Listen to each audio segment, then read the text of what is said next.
Marvel Studios is making a Wonder Man series. I guess they act like I don't exist. Cosmic powers and super strength? Guess they can't have a black man with that kind of power on screen. Now available in paperback, John Haynes at Death's Door. The man who rules the world takes on the Greek god of death in this action-packed John Haynes series adventure. Pick up your copy of John Haynes at Death's Door at Amazon.com and other online booksellers everywhere. Marvel Studios has announced that it is casting black actor Yahya Abdul-Mateen II to play the role of Wonder Man. Now, this is a complete departure as related to the race of the character of Wonder Man, who has always been presented in the comics from the 1960s and his revival in the late 1970s as a 50-something white man. Now, your Marvel Studios looks like it's trying to race swap the character of Wonder Man, and this may be damaging to the continuity of the Marvel Cinematic Universe. Now, back in the early days of the Marvel Cinematic Universe around Phase 2, your James Gunn already established that Simon Williams was a white man in posters in Guardians of the Galaxy, which featured actor Nathan Fillion playing the role of Simon Williams. So this whole casting of Yahya Abdul-Mateen II is a serious issue as related to damaging the continuity of the Marvel Cinematic Universe. Now, I'm not a fan of race swap characters, and I'm definitely not a fan of race swapping Wonder Man, because Wonder Man was one of the characters I read regularly in Avengers comics in the late 70s and the 80s, and I really hate seeing them race swap this character in an absolutely unnecessary way. As I see it, there is no need for a black Wonder Man when you've already established a white Wonder Man in the Marvel Cinematic Universe, and a white Wonder Man was already in Marvel Comics already. No, there's no need to race swap an existing character, especially when there are far more powerful black male characters that your Kevin Feige could easily adapt to the screen. Now, the character I believe that your Kevin Feige should have adapted to the screen was your Blue Marvel, who was created by Kevin Grevioux. Now, your Blue Marvel has cosmic powers on the level of characters like the Silver Surfer, and your Blue Marvel would have flowed organically into the Marvel Cinematic Universe had your Kevin Feige taken the opportunity to restructure the Marvel Cinematic Universe in the aftermath of the passing of the late Chadwick Boseman. Now, with your Chadwick Boseman sadly passing away in 2020, your Kevin Feige could have taken that time to restructure the Marvel Cinematic Universe by going out here and retiring the Black Panther franchise, and instead of not canceling your Black Panther 2, which was a film that was already having script problems. He could have easily just said Black Panther 2 was going to get canceled, and in its place went out here and put together a Blue Marvel movie, and this Blue Marvel movie could have possibly salvaged Phase 4, and this Blue Marvel movie could have been a foundation for starting Phase 5, where your Blue Marvel is the gateway to cosmic rays and cosmic powered heroes, because he could have used the Blue Marvel to open the door for the Fantastic Four, and he could have also used it for opening the door for the Silver Surfer. So canceling Black Panther and waiting to do it with a recast T'Challa possibly later on down the road after the fans had grieved, this could have opened the door for your Fantastic Four, but instead, as part of Fail 4 and now to Fail 5, we're getting this Black Wonder Man when we could have had a Black Blue Marvel in the Marvel Cinematic Universe, and that movie could have flowed organically into the entirety of Marvel's Cinematic Universe and allowed it to maintain its continuity. But instead of going that route, what we have is your Kevin Feige following down the road of what people call SJW Marvel and bringing the SJW MCU to the stage. And this SJW MCU is getting another big push because race swapping Wonder Man is absolutely unnecessary, and it really doesn't add anything as related to so-called diversity, because we've already got your black Captain America, we've got your black female Ironheart, so why do we need a black Wonder Man? I mean, it just doesn't seem like he fits organically into the Marvel Cinematic Universe. If anything, this is another block that really doesn't really hold up the structure of the already teetering and tottering MCU, which has already been suffering structural damage from the days after Captain America Civil War, and is really starting to shake and sway as related to She-Hulk Attorney at Law. Now, your She-Hulk Attorney at Law was one big middle finger up at all of those comic fans which supported the Marvel Cinematic Universe over the last 15 to so years. And it really, that She-Hulk Attorney at Law series showed how little respect those at Marvel Studios have for all of those fans who supported them over the last 15 or so years, going out here and buying the tickets for the movies, buying action figures like Marvel Legends, and going out here and supporting the Marvel Cinematic Universe. Many of those fans, what they got was one big middle finger thrown up at them by Jessica Gao and all of the people who worked on She-Hulk Attorney at Law. And it's clear that there's still a lot of contempt being shown to all of those comic fans with this casting of Yahya Abdul-Mateen II as Wonder Man. Because while your Yahya Abdul-Mateen II was working on projects like Aquaman, he, as Black Manta, which he did a fantastic job on, he called superhero movies clown work, and that's not really the kind of person you really want on your projects. You really don't want a guy on your projects who's calling superhero movies clown work. I mean, that's not the right attitude, as I see it, for an actor to have, regardless of race. You really want somebody who wants to play the role. You want somebody who's passionate about the character, and that's the big problem I'm having with your Marvel Studios Phase 4 people. They really don't have that passion and enthusiasm for Marvel Comics characters, Marvel stories, and they really are failing to answer the critical question, why should we care? Because if they don't care, then how can the audience care?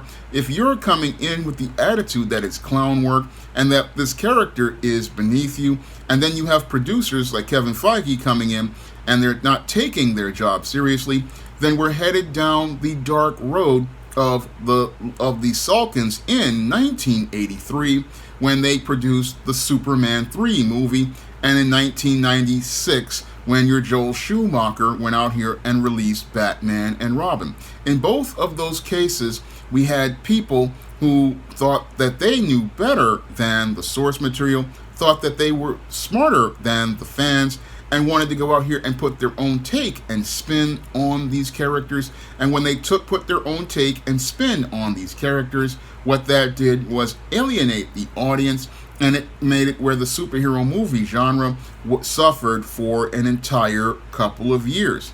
And that's what's happening here at Marvel Studios, and we see this serious precipitous decline with last year with your Doctor Strange and the Multiverse of Mediocrity, Thor, Love and Blunder, and then She-Hulk Attorney at Law, and now this announcement that you're going to cast a black actor as Wonder Man, again showing no respect for the source material and betraying everything that everybody believed in when Marvel Studios first came out.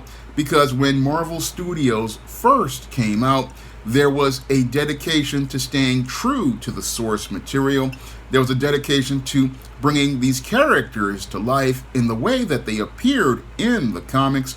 And we're seeing that over the last couple of years after Captain America Civil War that your Kevin Feige, as I see it, has gotten way too comfortable, way too complacent, and he's not really maintaining the standards that he had back in when your Marvel Studios started out in 2008 with Iron Man, because back in 2008 there was a dedication to bringing these characters to life in the source material as they appeared in the comics and bringing those comic books to life. I mean, when 2008's Iron Man, you had visuals that basically looked like they came off the board after Bob Layton inked them, and they basically looked like they came right out of an Iron Man comic.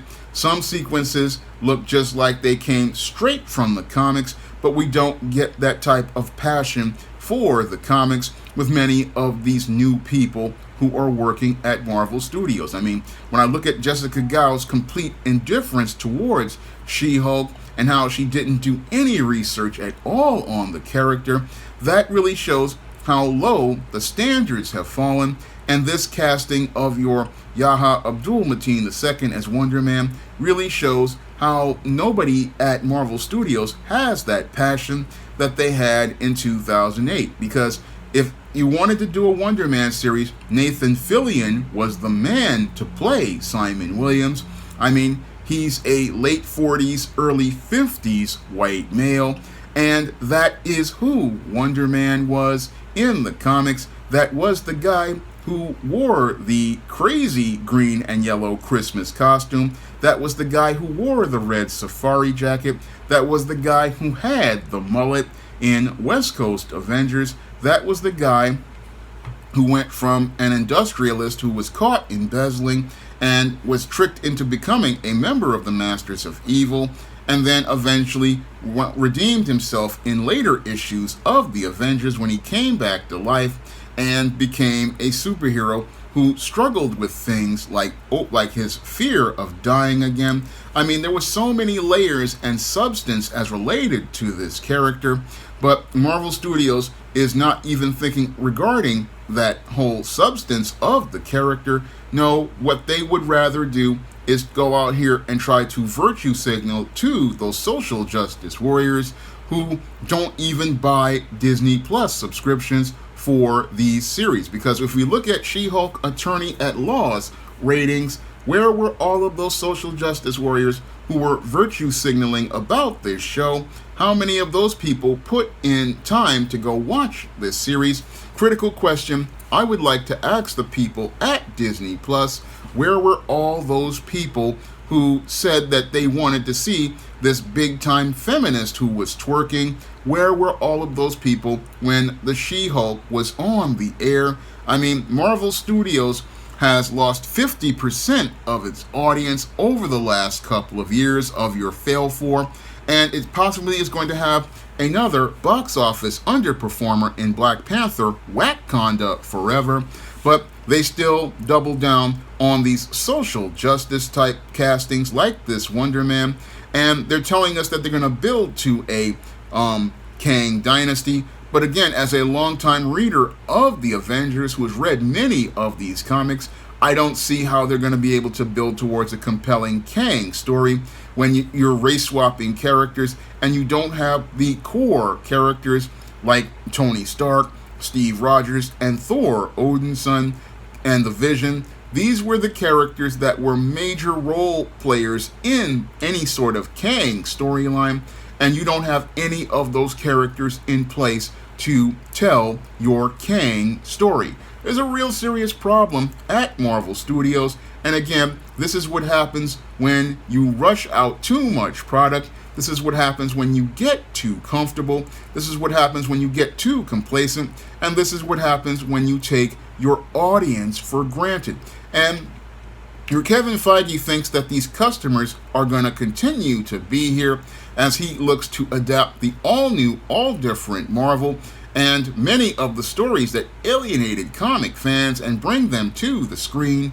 But many of those people who walked away from the comics are also walking away from these Marvel Studios projects, and it's looking like the adage that many in the comics world said for years, get woke, go broke, is coming true for Marvel Studios, because they continue to alienate the audience by going out here and deviating from the source material. Again, this is a mistake they made just like the Salkins did with Superman 3, and just like Joel Schumacher did with Batman and Robin and Batman Forever. People want superhero movies that stay true to the source material. They want characters that look like they came out of the comics. They want stories that came out of the comics. No, they don't want these Hollywood executives bringing in their big ideas and ruining these characters, because in many cases, this is our only shot at some characters like Wonder Man.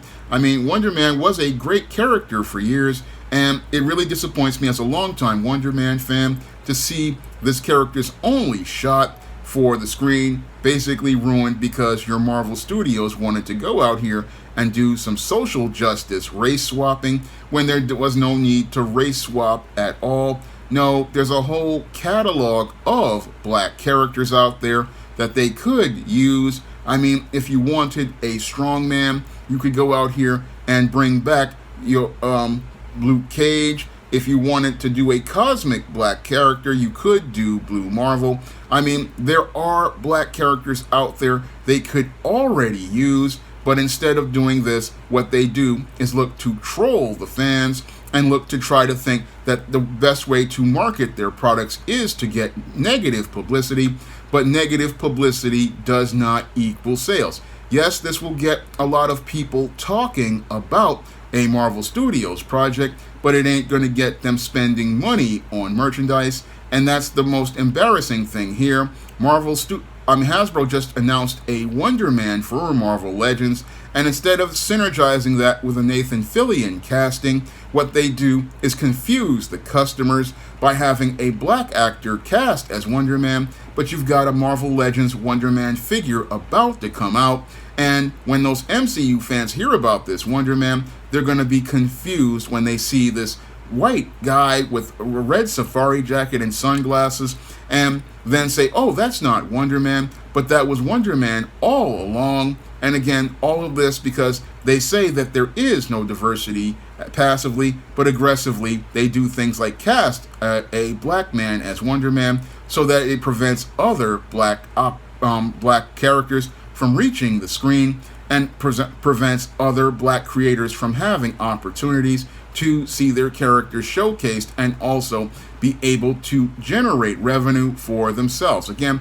this is just one of those castings that I really can't get with, because I know that if you really wanted to do a casting as related to diversity, you would go out here and use one of the existing black characters. I mean, Blue Marvel is a great character who does everything Wonder Man does, but it could also synergize and help Marvel Studios build towards another great project like the Fantastic Four.